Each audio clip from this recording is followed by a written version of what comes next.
So we filed today for a runoff and believe this is very reasonable.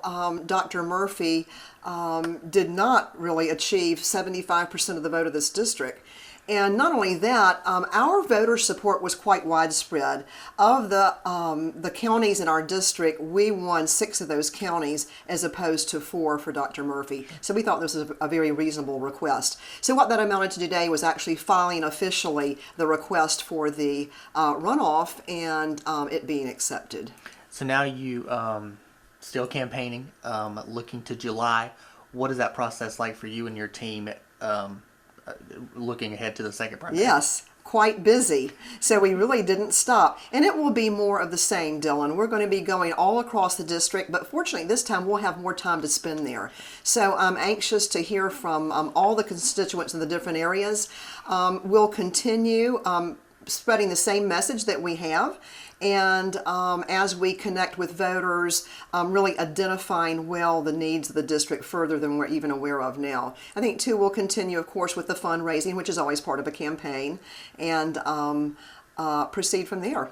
What are some of the needs that you've heard from people? What are some of the things that, you know, if you were to be in Washington, that you people here in Eastern North Carolina have told you this is what we need? Yeah, so I think one of the top priorities is going to be procuring the federal dollars to continue to address the relief and recovery issues from actually both Matthew and Florence. And of course that touches a number of industries in our district, from the military to agriculture to the coastal areas and tourism. I think that's paramount. And then associated with that, we've lost some infrastructure and we need more anyway. So we've got several issues to address there, whether we're talking about roads and highways or bridges, as well as our ports for our coast, both Morehead City and surrounding area. Just that, of course, impacts commercial fishing, recreation, and military. Talk to me about why this is a job that you are interested in, and talk to me about why you think that you would be the best person for this job. Yes. So what I love about our country is that we can take life experience that we feel represents the people and go to Washington to help make decisions there.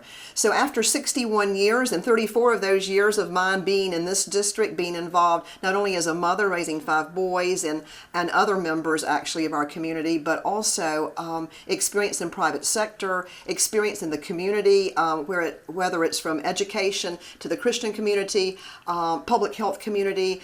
I just became motivated to do this because I feel like I've got a set of experiences and skills that are needed in Washington today, particularly as we look at how much gridlock there exists. Maybe a fresh face would be a good thing in Washington.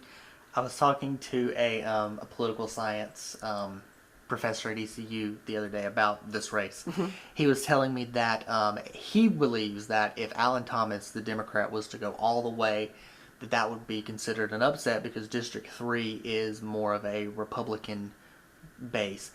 Mm-hmm. Is that something that you're thinking about, or is that not even on your radar at this point? You know, that's really not on my radar because what I want to do is get my message out, and I want the people to decide who's the right candidate. Sure.